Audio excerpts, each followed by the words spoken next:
Hello guys, in this video I'm going to show you how you can write diary in the MeetYou period tracker app.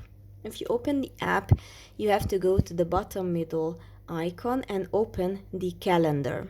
You select the day and you scroll down here to the diary. You tap on it and you just tap on the screen and start typing your own thoughts.